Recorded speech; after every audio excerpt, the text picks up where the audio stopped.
ಉದ್ಘಾಟನೆ ನಂತರ ಮಾನ್ಯ ಕೃಷಿ ಸಚಿವರು ಮತ್ತು ಗಣ್ಯ ವ್ಯಕ್ತಿಗಳು ಒಂದಿಷ್ಟು ಸಮಯ ಮಳಿಗೆಗಳ ವೀಕ್ಷಣೆಯನ್ನ ಮಾಡ್ತಾ ಇದ್ದಾರೆ.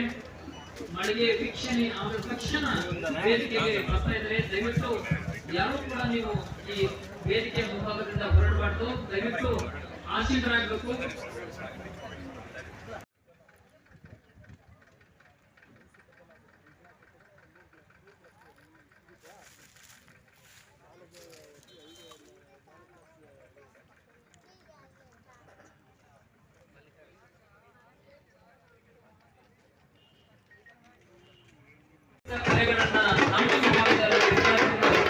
ನಿಮ್ಮ ಮುಂದೆ ನಿಮಗಾಗಿ ಪ್ರದರ್ಶನ ಮಾಡ್ತಾ ಮಾನ್ಯ ಕೃಷಿ ಸಚಿವರನ್ನ ಬರಮಾಡಿಕೊಳ್ಳುತ್ತಿದ್ದಾರೆ ವೇದಿಕೆ ಕಡೆಗೆ. ಮನೆಯ ಮೇಲೆ ವಿವಿಧ ಸಾಂಸ್ಕೃತಿಕ ತಂಡಗಳ ಮೆರವಣಿಗೆಯೊಂದಿಗೆ ವೇದಿಕೆಯತ್ತ ಆಗಮಿಸ್ತಾ ಇದ್ದಾರೆ.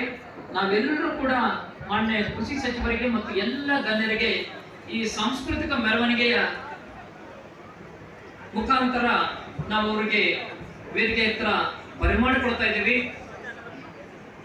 ನಿಮ್ಮೆಲ್ಲ ಎಫ್ಎಒಗಳು ನೀವು ಆಗಿಂದಾಗೆ ಯೂನಿವರ್ಸಿಟಿ ಮತ್ತು ಅಧಿಕಾರಿಗಳ ಸರ್ಕಾರಿ ಅಧಿಕಾರಿಗಳ ಜೊತೆ ನೀವು ಚರ್ಚೆ ಮಾಡೋದ್ರ ಮೂಲಕ ವಿಚಾರವನ್ನು ತಿಳ್ಕೊಂಡು ರೈತರಿಗೆ ಅವರು ಬೆಳೀತಕ್ಕಂಥ ಯಾವುದೇ ಬೆಳೆಗೆ ನೀವು ಮಾರ್ಕೆಟ್ ವ್ಯವಸ್ಥೆಯನ್ನು ಮತ್ತು ವ್ಯಾಲ್ಯೂ ಚೈನ್ ಮಾಡ್ತಕ್ಕಂಥದ್ದು ಮತ್ತು ಈ ಏನು ಪ್ರೊಸೆಸಿಂಗ್ ಯೂನಿಟ್ ಅಂತಿದೆ ಅದು ಪ್ರತಿ ಜಿಲ್ಲೆನಲ್ಲಿ ಕನಿಷ್ಠ ಒಂದು 2-3 ಯೂನಿಟನ್ನು ಆಗ್ತಕ್ಕಂಥಕ್ಕೆ ಈಗ ಮೊನ್ನೆ ನಮ್ಮ ಸರ್ಕಾರದಲ್ಲಿ ಕೇಂದ್ರ ಪುರಸ್ಕೃತ ಯೋಜನೆಗಳಿದೆ. ಅದರಲ್ಲಿ ಕಳೆದ ಬಾರಿ ನಾವು ಇಡೀ ರಾಷ್ಟ್ರದಲ್ಲಿ ಅಂಕಿಅಂಶ ನೋಡಿದಾಗ ಎಲ್ಲೋ 1-2 ರಾಜ್ಯ 3 ರಾಜ್ಯ 4 ಇನ್ಸ್ಟಾಲ್ಮೆಂಟ್ನ ಖರ್ಚು ಮಾಡ್ತಕ್ಕಂಥದ್ದು. ಕೆಲವು ಕಡೆ 2 ಇನ್ಸ್ಟಾಲ್ಮೆಂಟ್ಗೆ ಖರ್ಚನ್ನು ಮಾಡಲಿಕ್ಕಾಗದಲ್ಲೇ ಸರ್ಕಾರ ಅಧಿಕಾರಿಗಳು. ಸೊ ಆ ಇಲಾಖೆ ಅನೇಕ ಸಮಸ್ಯೆನ ನೋಡಿದ್ದೀವಿ. ಆದರೆ ನಮ್ಮ ಇಲಾಖೆ ಕಳೆದ ಬಾರಿ ನಾನು ಮಂತ್ರಿ ಆದಮೇಲೆ 4 ಇನ್ಸ್ಟಾಲ್ಮೆಂಟನ್ನು ಖರ್ಚು ಮಾಡಿ 297 ಕೋಟಿಯನ್ನು ಕೇಂದ್ರ ಸರ್ಕಾರದಿಂದ ಹೆಚ್ಚು ಹಣವನ್ನು ತರ್ತಕ್ಕಂಥ ಕೆಲಸವನ್ನು ನಮ್ಮ ಕೃಷಿ ಇಲಾಖೆ ಅಧಿಕಾರಿಗಳೆಲ್ಲ ಪ್ರಯತ್ನ ಮಾಡಿದ್ರು. ಬಹುಶಃ ಈ ಸಾರಿ ಒಂದು ಇನ್ಫ್ರಾಸ್ಟ್ರಕ್ಚರ್ಗೆ ಒಂದು ಕೇಂದ್ರದ ಲೋನ್ ಕೊಡಲಿಕ್ಕೆ ಒಂದು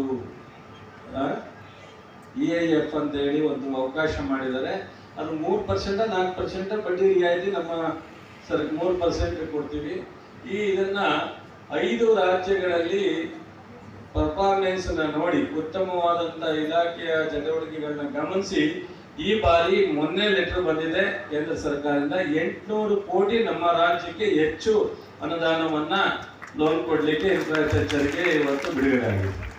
ಬಹುಶಃ ಕಳೆದ 2 ವರ್ಷದಲ್ಲಿ ನಿಮಗೆ ಗೊತ್ತಿದೆ ಅತ್ಯಂತ ನಾವು ಏನಾರು ಮಾಡಿ ಕೋಲಾರ ಥರ 0 ಆತ್ಮಹತ್ಯೆ ಆಗಬೇಕು ನಮ್ಮ ರಾಜ್ಯದ ಎಲ್ಲ ಜಿಲ್ಲೆನಲ್ಲಿ ಅನ್ನೋದು ನಮ್ಮ ಬಯಕೆ, ನಮ್ಮ ಸರ್ಕಾರದ್ದು ಮುಖ್ಯಮಂತ್ರಿಗಳದ್ದು. ಈ 5 ಗ್ಯಾರಂಟಿಯನ್ನು ನಾವು ಕೊಡೋ ಉದ್ದೇಶನೇ ಅದು. ಬಹುಶಃ ಕನಿಷ್ಠ ಪ್ರಮಾಣದಲ್ಲಿ ಇವತ್ತು ಕರೆಂಟ್ ದುಡ್ಡು ಕಟ್ಟದಲ್ಲೇ ಎಲ್ಲರ ಎಮರ್ಜೆನ್ಸಿಗೆ ಹೋದ್ರೆ ಹೆಣ್ಮಕ್ಳು ಬಸ್ ಚಾರ್ಜ್ ಕೊಡದಲ್ಲೇ 10 kg ಅಕ್ಕಿ ತಗೊಂಡು 2,000 ರೂಪಾಯಿ ಖರ್ಚು ದುಡ್ಡು ಇಸ್ಕೊಂಡು ನೆಮ್ಮದಿನಲ್ಲಿ ಇರಬೇಕು ಅನ್ನೋ ಉದ್ದೇಶದಿಂದಾನೆ. ಆದರೂ ಸಹ ಅಲ್ಲಿ ಇಲ್ಲಿ ಒಂದು ಸ್ವಲ್ಪ ಆಗ್ತಾ ಇದೆ. ಆದರೆ ಕಂಪ್ಯಾರಿಸನ್ ಮೊದಲಿಗೆ ಇವತ್ತು ಕಂಪ್ಯಾರಿಸನ್ ಮಾಡಿದ್ರೆ ಆತ್ಮಹತ್ಯೆ ಪ್ರಕರಣನೂ ಸಹ ಕಡಿಮೆ ಆಗ್ತಾ ಇದೆ.